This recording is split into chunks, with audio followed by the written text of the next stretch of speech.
So, hi everyone. I'm here with David Marr today. So, David, I know you're busy doing a podcast called Artificially Speaking. I know you got a new one now, which is the really interesting podcast. I think it's called, right? So, we've gone back a little while, at least, anyway, and we're having a great conversation around AI. I know that's a bit of Yeah. sort of your passion and interest, and just really a bit of a catch up, really. Yeah, exactly. I think AI started as a passion, but it's now, I think it's almost on everyone's lips. And I don't, it's easy to say it's on everyone's lips, but every day there's just news stories that involve AI, and it's almost like it's creeping up now on everyone, which I know sounds quite dramatic, but it's starting to feel that way. Yeah. Where do you think? Because like last year, it felt like it was almost like all we were talking about, and particularly Yeah. with large language models. And even then, it's not new, is it? Right? Because it's been actually No. been around for a long time. But it obviously it just burst onto the scene with OpenAI last year, and Yeah. everyone was that's what everyone was talking about last year. We were all talking about it. Why do you think it was so popular? But then also it seems feels like it's almost like reduced in terms of the intensity of conversation this year. I don't know if you see the same. Yeah, I think it's like with any kind of, as you say, it's a lot of it isn't new. It's just the medium that people are Mm, harnessing it from.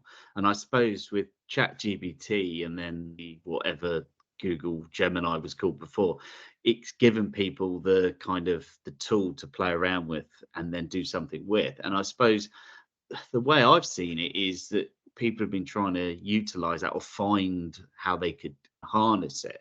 But I think it did people have, I'm not saying it's gone away, but people maybe have moved away from doing that sort of thing, and we've been looking for the first or major kind of implementation of it that actually resonates with most people. And I think we're starting to see that now, really, mm. especially in the last week or so.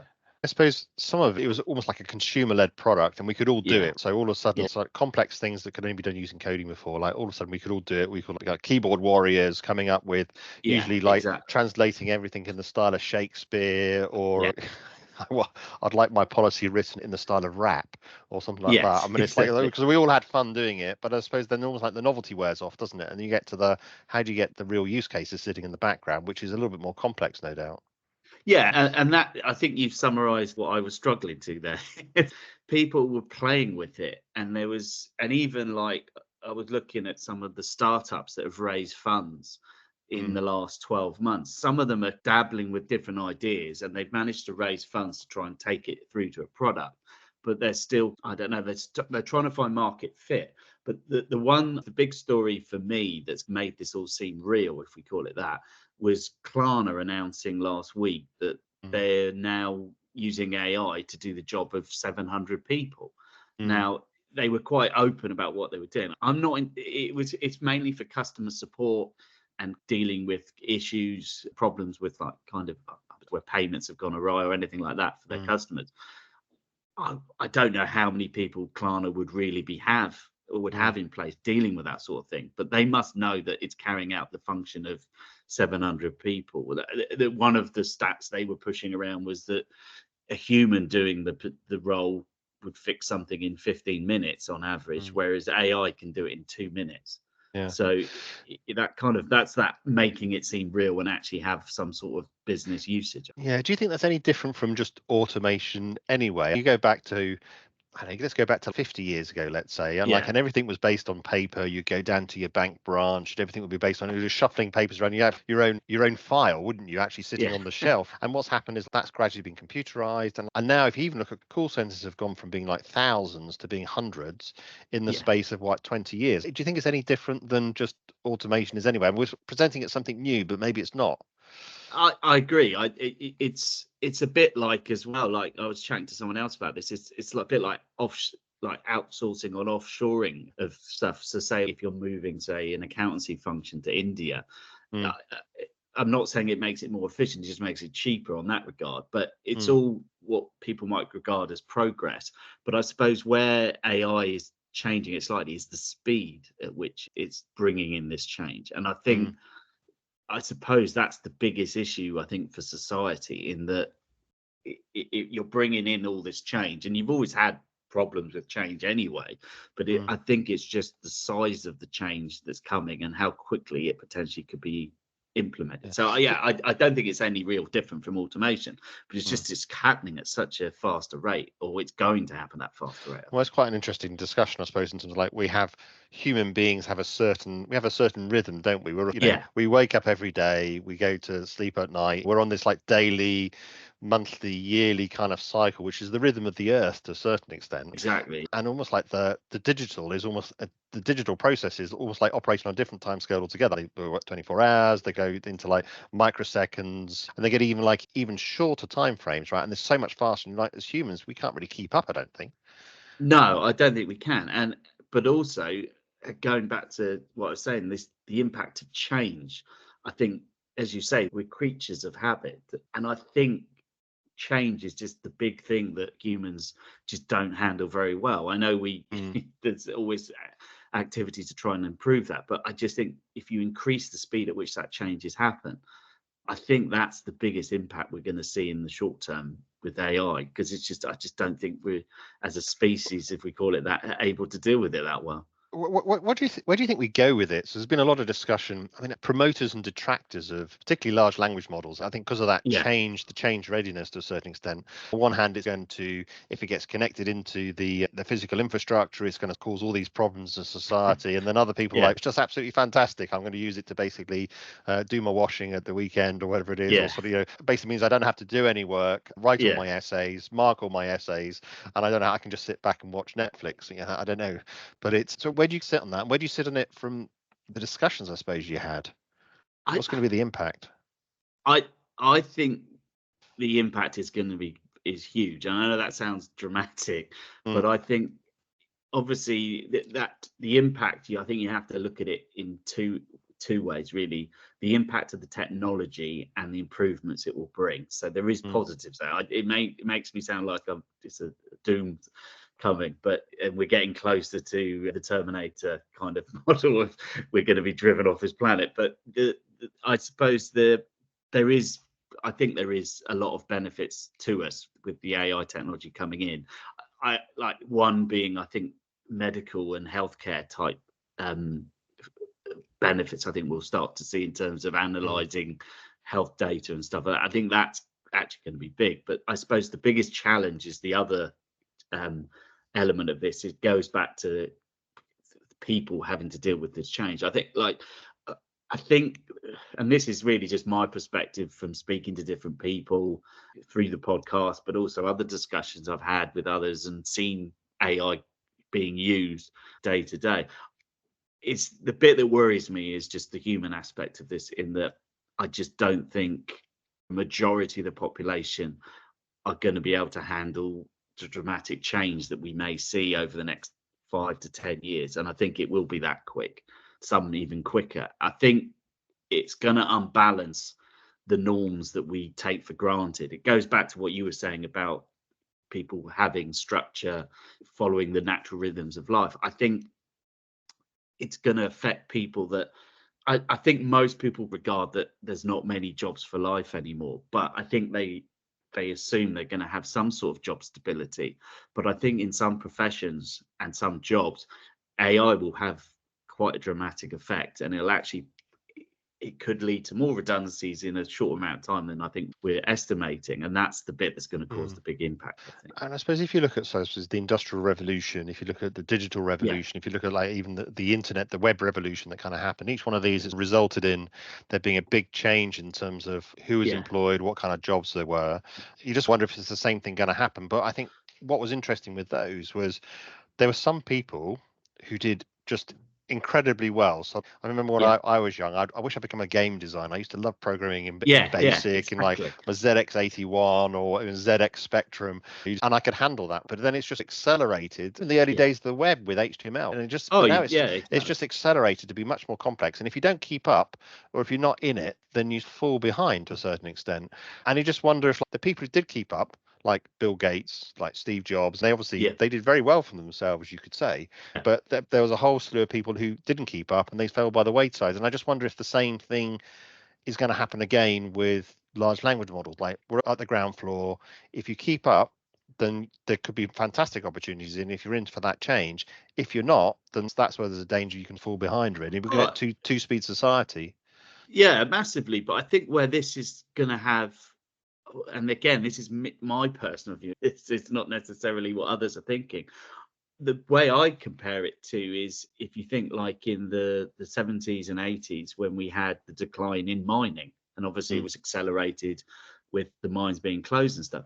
And what you then had was areas of the UK that where, people just didn't have any other job options to them because mining was the major part of industry in those areas. Now, that obviously has been a major issue that's still going on now, where multiple governments have been trying to instigate economic change in those areas. That's in areas where mining was dominant. But I think with AI, you're going to open up areas of the country that have traditionally been quite prosperous in the last 20 years, where there will be lots of people unemployed. And I think that's where it worries me. It's a bigger kind of version of that. And that's what, as you say, that's always happened as technology has moved forward, like you say, since the Industrial Revolution. But I think it's going to be on more people's doorsteps, if that makes sense. In that, if you think like the example I've seen numerous times is Newcastle and the northeast. There's so much call center, there's so much customer service type functions that are in those in that area. If you jump ahead with this Klarna type model where you're replacing 700 people, where does it leave places like that? That's my worry. It's going to be on more people's doorsteps. And I suppose just in terms of timing and I suppose historical acceleration, I think it's called, right? If you look at that, it's like when it was the Industrial Revolution, it was almost like on a generational level, right? So your job might not have gone, but your children will probably train for the new technology and that'll be fine. And that's quite livable, isn't it? Because that's on a human kind of scale. If you go back to the sort of more recent time, it might be that you do it on like a 10-year scale or a 5-year scale. It feels like we're almost like a 2 or 3 year scale now. There's the speed at which things are changing.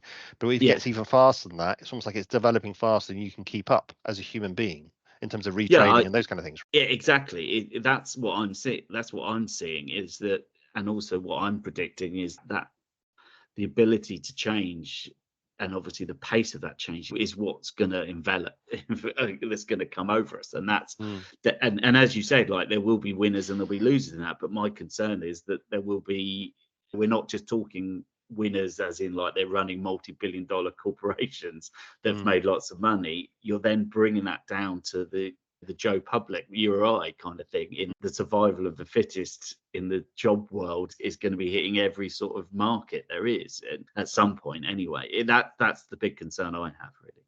Yeah. And what are some of the interesting use cases you've seen? I'd say it's a bit like what we started off with. There was a lot of kind of, look, we're using AI, kind of gimmicky stuff. And then it settled down a bit. But the cool instances that have got practical usage were actually some of the cool ones, and actually ones you could use are around like when we were producing podcasts and stuff like that. The creation of like things like clips for social media, short-term video clips, that sort of usage of AI. I know it's not got mass appeal to a lot of people, but it actually works quite well. And it's actually really useful for anyone that's producing a podcast, I suppose. That was the one that kind of you kept going back to because it does work really well. Riverside is a good example. They've got a component on there. Also, some of the tools around content creation. It's very hit and miss. There's some cool tools out there that could churn out emails and other types of content like blog content and stuff like that. But I would say a tenth of the tools we tested or test have got any sort of longevity or potential that gets you past that's quite nice or quite cool to use, but they don't necessarily get you back every time. That was, I suppose, the issue is you just get gimmick after gimmick with any new technology, and it was very prevalent in the last 12 months, I'd say. I mean, I kind of find it that the use cases I find them the most useful, at least from a consumer point of view, are almost like the ones where you think I could get someone to do that for me, right? So it's, can you summarize this email, or can you pull out the salient points from this email and put it in a table? Can you go through this documentation and look through something? Those are basically, I could get someone to do that, right? I could get someone to do that, but it would basically give me a helping hand to give me a leg up, almost like I would ask another person, and they'll probably do it quicker as well and on a repeated basis. I'll be honest, those sort of tasks at the moment, I'm seeing the most efficient way to do that with AI is through ChatGPT well, I've not used Google's since it's changed to Gemini, but I was using it when it was barred to do that sort of thing. Mm, And that both of those are by far the most practical usage of AI mm. technologies that I'm using on a regular basis, really. Yeah, it just feels like that's the opportunity, I suppose, and certainly I've seen it, and I suppose some of it's interesting because it's fuzzy logic, isn't it? I mean, so Yeah, remember we used to talk about fuzzy logic, and we used to have fuzzy yeah, logic a lot for name matches and those kind of things. It was like the yeah, latest technology. Now it's like you just put it into Chat GTP or one of these large languages, and it just does it automatically. But I suppose one of the things I find strange is it comes out with a different answer when you ask it a second time, and it's yeah, trying to get consistency is really hard, and it's hard to come to terms with that with a computer, right? So if you're talking as a human, so if you almost like you relate to it as a human, and yeah, you say, David, I want you to like give me this article 5 times. Each of the times you might come back slightly differently, because the fifth one might be the end of the day and you might be tired, you've run out of coffee or whatever exactly, it is, yeah, and it'll be like maybe it won't be the same quality as the second one. At least that'll be for me. But it's almost yeah, because it's a computer, and I suppose because it's technology, you expect it to be the same every time, and almost like our impression of computers. But actually, it's much more like that human experience, which is it changes all the time. And actually, that consistency I find a bit of a problem, which is I want to yeah. summarize something and it summarizes it differently in different times. Yeah, I agree. And there's times where I've thought, like, is that just whoever's developed the model? Have they deliberately put that in there to give it a more of a human kind of aspect Feel, to it? yeah. It's weird because I know exactly what you mean. I was trying to get a description of something, and it was late in the day, so I was using ChatGPT to write it, and I was just getting multiple versions of it. And you're right, in some respects, I've got less patience with it because I know it's a machine that's doing it. But I was getting different version of it, and I was of the opinion what I was getting back was getting steadily worse as I was being given. It was less, the original one became more and more valid because of the future bits. And I say I don't know if that's down to how the model's been built as to behave more like a human. I don't know. You must have seen those at DALI and some of the new sort of like video. I think Saw Yeah, was the OpenAI one, but there's others, and there's the Chinese one that came out the other day, and they're so convincing. And I suppose part of the issue with text to video, as an example, is you can't edit it, or certainly pictures. You can't edit the picture once it's then done, which you can with a graphic designer. You can yeah, tweak it and those kind of things. Do you think it'll ever get to the point where you always get the source file, so you get the graphic design file that comes out rather than just the JPEG or the GIF or whatever it is? You actually get the source file that comes out, or you get the source file of the video, the 3D video that comes out, and it's yeah, actually the wireframes that come out rather than just the video to a certain extent. yeah. I suppose that at the moment that's the secret sauce, isn't it? But Mm, it would make so like I had an example at the weekend. I was helping my parents own a flat which they rent out, and they were wanting to rent the flat out again. There's a platform where you can advertise to rent mm. properties on, but the photos they'd taken, let's be honest, not very good, but they're mainly very dark. So I just went on to Fiverr to find someone, because I just thought that you get someone to do it very cheaply to just lighten the pictures, make them Mm, big. So the person I got blatantly just pushed them through some sort of AI image improver type thing. Now, I assume they would be doing that anyway, but the only reason that made it obvious was there was actually a door, like in the kitchen. There's like a fitted dishwasher, and it's got like mm. a, what do you call it, like the cover door, or whatever. So that was open in the picture, but whatever had manipulated the picture had made that door probably about 10 times as long. So you had this massive door that was impossible to close on the dishwasher. And I was just like, so all this guy's doing, I think he edited like 10 images for me. I then went back and said, look, this door looks impossible. Can you just change it? And he changed it within seconds. But because I said, what AI tool are you using to do this? And he just, no, I've just built like a model Yeah, myself. But what he was saying was that he just had to adapt that. He just had to change, like you say, the blueprint of what yeah. it was running off. And whereas, as you said, if you had that kind of logic, if we call it that, that you plug into the language model, Mm. as you said, if you have that logic of how you do stuff, you can do anything. Well, not literally anything. Mm. once you get that information, it makes the AI tools so much more powerful, doesn't it? Because you're Yeah. getting the expertise rather than just relying on the model itself. Yeah, but it's also a bit like text, isn't it? You're getting the raw information, or suppose the files that you can then tweak, right? You then get the Yeah. person then tweak, so it gives you that helping hand up, doesn't it? You still got the human expertise, but it's just a much less amount rather than actually doing the core sort of design elements. I suppose if you think about it, like you were mentioning about HTML and stuff like that, if you think like developers, if you wanted to build web pages, you've got like interface tool, you can use like an editor, or you can edit the code. Mm. And there'll always be, and there always been, I suppose, more the accurate, there's always been people that have used those sort of tools to build web pages, but then they also like to lift the bonnet up Mm. and amend it at the code level. And the same must apply for the Mm. AI tools out there. Mm. There will be people that want to have a fiddle, if that makes sense, Yeah, yeah, isn't it? yeah, Yeah, yeah, yeah. yeah. Which Yeah, I don't know wait, if wait, that's wait. good or bad. Yeah. Oh, wait to see the pictures of your flat where it's got like the Bahamas sitting in the background with Yeah, palm trees and those exactly. sort of things, and whether that's actually maybe overstating the Well, I was gonna say what. as nice as Bournemouth is, right? But Yeah, yeah. I was gonna say the pictures were taken on a rainy day, so it was like really grey in the pictures.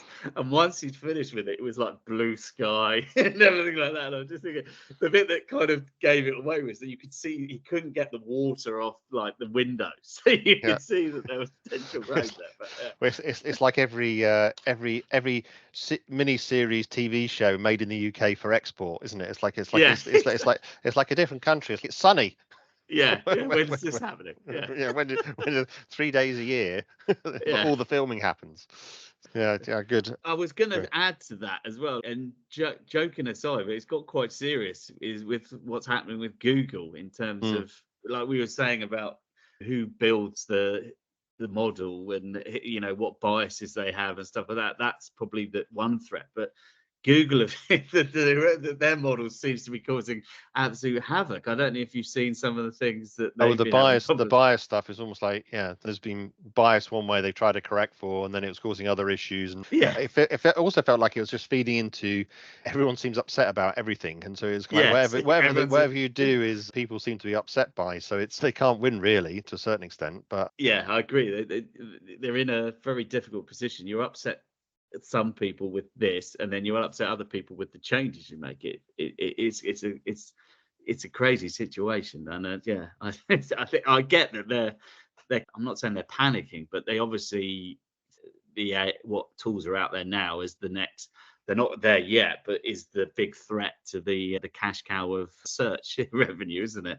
the speed of development that's happening, I think, is interesting because it does feel like it's accelerating. And the text to video piece is just like, I mean, you feel sorry for some of the folks out there who've obviously spent a lot of time, you've invested a lot of your expertise, a lot of money developing models.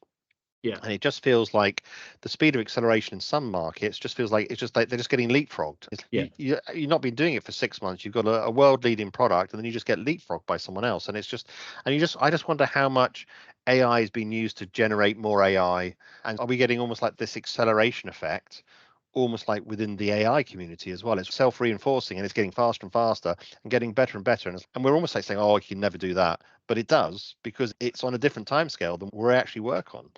Yeah, I agree. It's almost, I suppose, well, like a human. Like if you think like when you're born, you acquire skills as you develop as a child, then going into adulthood. It it's like you say, every new instance, it's almost like you're taking as you would like the previous learnings from the previous instance, applying that, and then if you like this development of that new platform is the Mm. day zero is already better than or at a better level than what the previous model was, and then Mm. it just accept. I agree with it. It's accelerating the ability to do things because as you said, the video and imagery creation stuff in 6 months, the technology has jumped so far ahead, and the difference between the outputs is so not noticeable. That's the only way I can see they've got that massive leap forward. I Yeah. just don't see how else they've done it. I suppose so. There's a bit of a concern there around whether the data that's being used to train it or design it, um, is almost like AI generated data or AI Yeah. generated. So at some point, if you've got an error and you use like self-replicate for a long time, does it accelerate the errors? And are you going to get like strange outcomes that we don't really understand, because it's almost like it's developing faster and developing into almost like in a bias in one particular direction rather than another. And I just wonder if that's going to come through, and it's happening so fast. Yeah, the way I see it is it's almost like, and I don't want to make it sound like it's military type of thing, but it is an arms race in terms of it's not necessarily the tool you've got, it's the data you've got access to and the data that you can run it, if you like, run over to get your model working. So like we're talking about Elon Musk, but like with Twitter, I don't know how valuable the Twitter data is, but there's a lot of it. And I'm assuming Google have a lot of data in which they can run their models across. But it's just, if you're the person or the organization that's got access to the most data, does that give you the best tool, like AI kind of arms? I don't know. It's a weird one, but You can guarantee if they're using social media to train the models, then it's going to give expert opinions on cats and dogs. exactly. Yeah, I mean, exactly. you can ask it about all these crazy scenarios that are dangerous to the world, but really what it's really expert on is cats and dogs, and particularly cats doing funny things. Yes, cats are being scared by toasters, stuff like that. It's literally like You get a perfect picture of that. You get yeah, a perfect exactly. picture of that. I did go back and look at it wasn't Mid-Journey, it was Stable Diffusion. So I've been putting them locally, so you can now run them locally. So you can run a local copy of Stable Diffusion, you can run local copies of some of the other sort of open source large language models, but they're not quite as good, I don't think, as certainly as ChatGPT or the OpenAI ones, the online ones. But it's interesting going back to looking at some of the older versions and some of the pictures that come up, and you get those sort of like strange kind of like people with 5 sets of teeth in their mouth and those kind of things. It's kind of funny. The other one I used to see a lot of is people with no, like, especially women that were like, say, in a dress, you'd sometimes get 1 foot or no feet, and they literally be floating. Whereas that doesn't seem to be happening now with all the newer stuff. And you just can't, like you said, are those other players that were the new thing 6 months ago, are they just now completely blown out the water? It's a dog eat dog world, isn't it? That sort of thing. They keep getting thrown by the wayside. Yeah. I mean, and at the time, 6 months ago, we were like, "Oh, this is amazing! I can't believe that's actually been done." And now it's going, no, we should be using this other one. So it's just changing so fast. So, the other bit that I suppose one of the things that through the podcast, which we kept coming back to, all roads led to, shall we say, like the big parts of the AI industry. So you ended up either back at ChatGPT, like with either at Microsoft and then obviously OpenAI, Google. Although you had these kind of things coming out from different startups, different things, ultimately you ended up, all roads led to the big boys, if we call it that, and NVIDIA involvement at some point, because those big boys had access to the chips to do it. And it's in some ways, it's almost like those bigger players are letting the smaller people make the mistakes or get their foot, stop creating the groove. But then those guys are just going to swoop down and just, shall we say, envelop the market, because they, in some cases, hold all the chips to do it, but also have the resources and mainly people to corner the markets, I think. I just saw an opinion piece just today, actually. It was about Apple and Apple not going into AI just yet and proving the right thing to do, so it doesn't make some of the early mistakes, although being incredibly cash rich. But it was not hesitating, but holding back so it can then come in later on, right? So a bit like it's done with the was it the Google Vision, not the Google Vision, the Apple Vision, right? The Vision things. Yeah. So rather than Google Glass, as far as I was going with that. I mean, that looks pretty incredible in terms of like what it was. I mean, it's $3,500 is quite a lot of money, isn't it? Yeah, it's a lot of money. The reviews are like, I've not thrown $3,000 or whatever at them. Can you even buy them in the UK? I think no, I you know can't buy them yet. US, Yeah, you buy them in the but US. The feedback from people that have used it have said it's like any new thing. You pick it up, and to be fair, a lot of them said the same. It's like any of the VR headset type stuff, like even like the Meta one. You put it on, you go, wow, that's amazing. And then you put it back in the drawer and it never comes out again.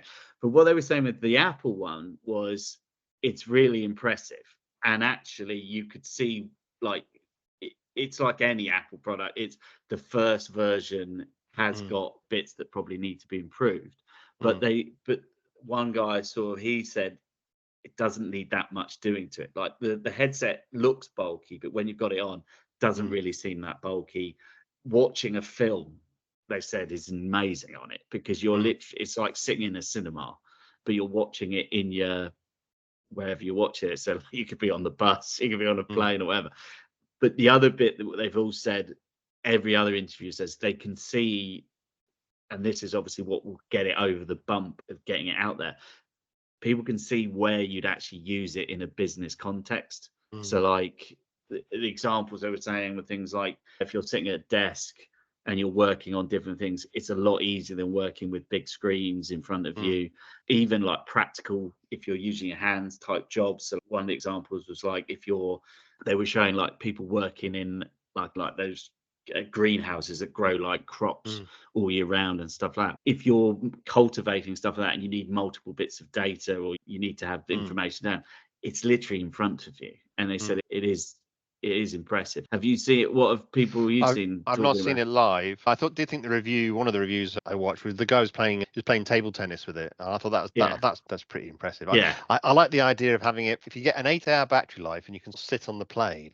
Yeah. And you just have a beach or something like that, and you're just sitting back having your drink, whatever it is. Yeah. And it's sort of like that I could see that was almost like be useful to you if you're in a cramped environment. It give you that sense of space, or those kind of things.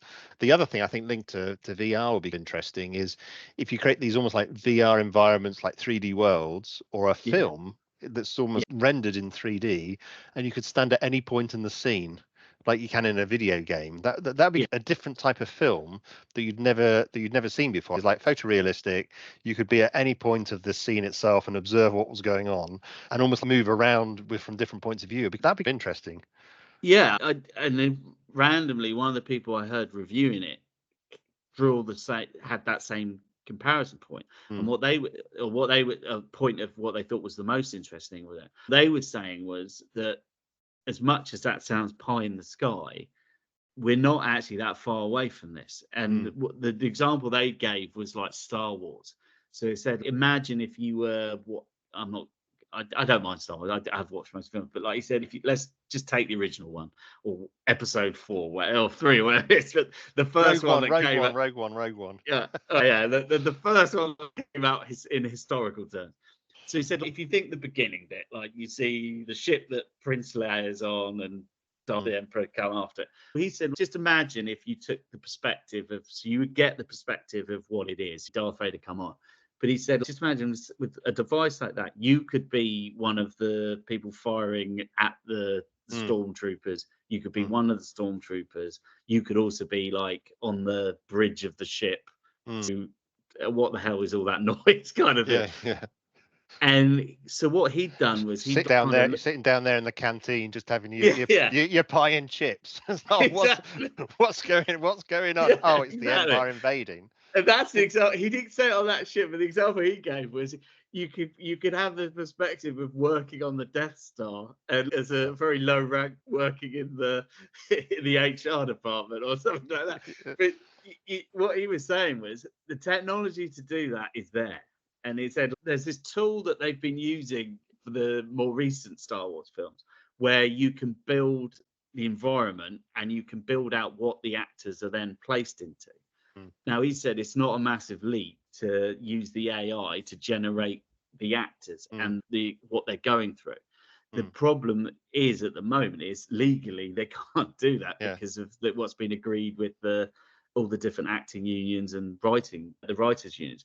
But that technology is there. So what he was saying was you're probably not going to get it with Star Wars, but you'll probably get an immersive experience where it's driven off an AI engine. And like you say, what do you call it? Like a goggle, or like the Apple, whatever it's called, is the platform where you would drive that from, because it's just so immersive. It's a lot easier than doing it on a screen in front of you.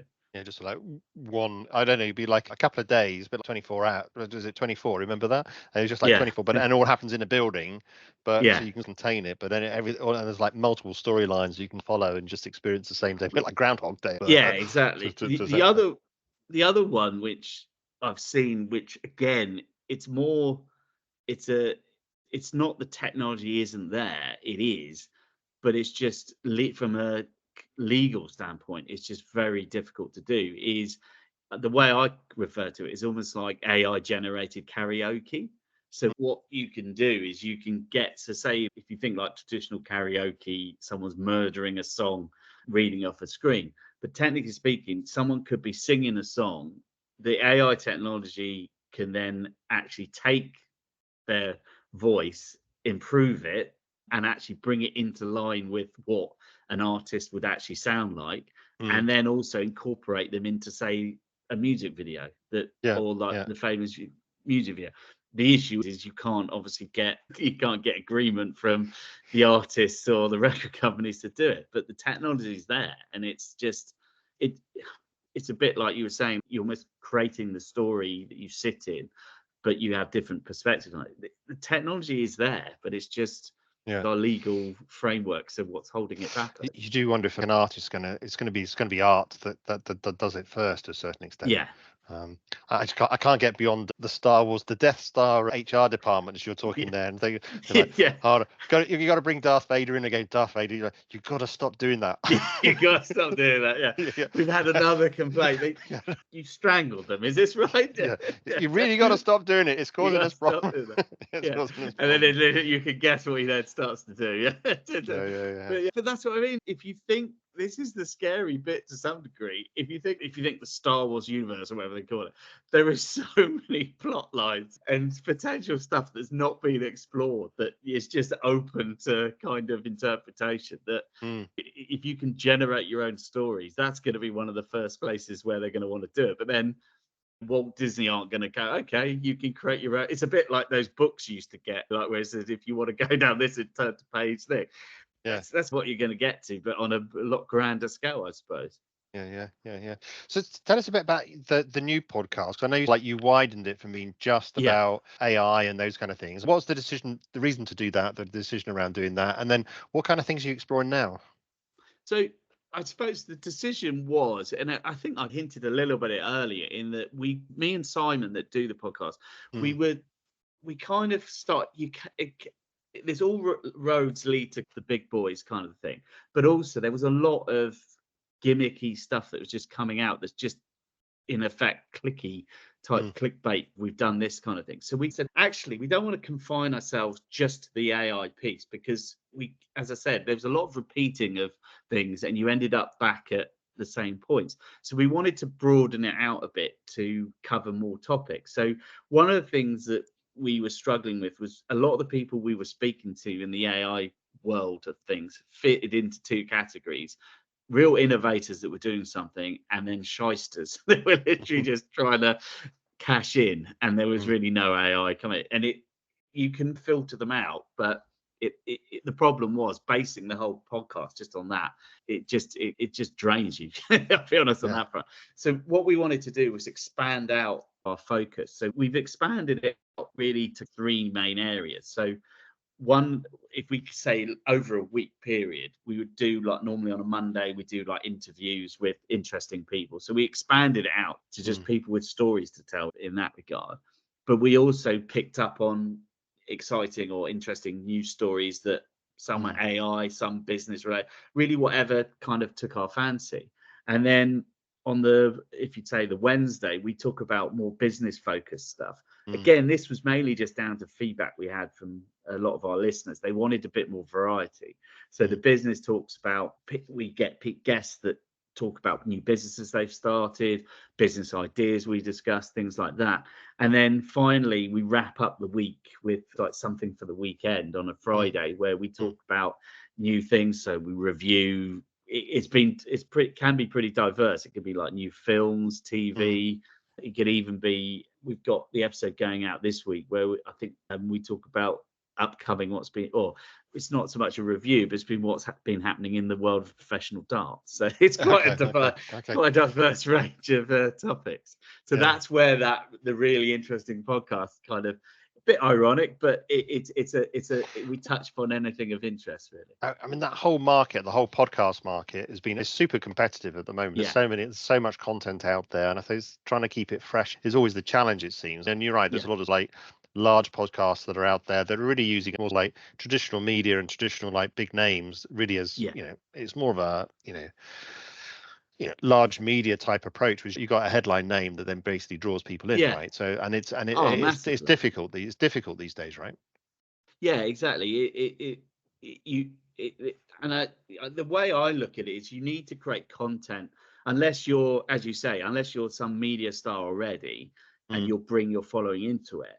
You need to have content that ticks the box or gets people to download, because otherwise there's no point really doing it if no one's going to listen to it, and you can't have to follow the trends. But I suppose it's quite difficult because your go-to would be like, well, what are the most popular podcasts in the UK at the moment? Most of them are from people that are famous for something else and they're doing something else. So I suppose like The Rest Is Politics, it's one of the largest podcasts in the UK. Or would you really be listening to that sort of thing if these were complete nobodies that had never been involved in politics? I don't know. It's a harder one. And as you say, if you don't have if you don't have that luxury of a media spotlight already, you do have to look at different ways to get bums on seats, shall we call it?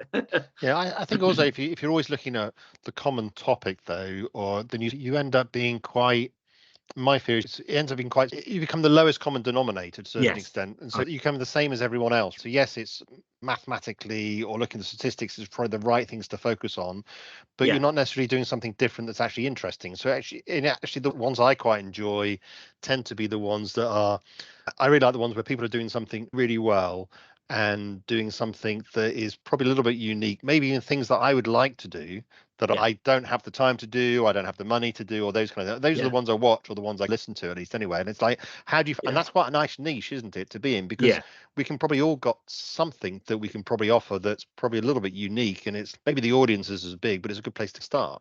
Oh, massively. And I suppose that the thing is, like, there's a podcast I listen to that's called Chart Music. I don't know if you've ever come across it. No. But what they do is, they troll YouTube for old episodes of Top of the Pops.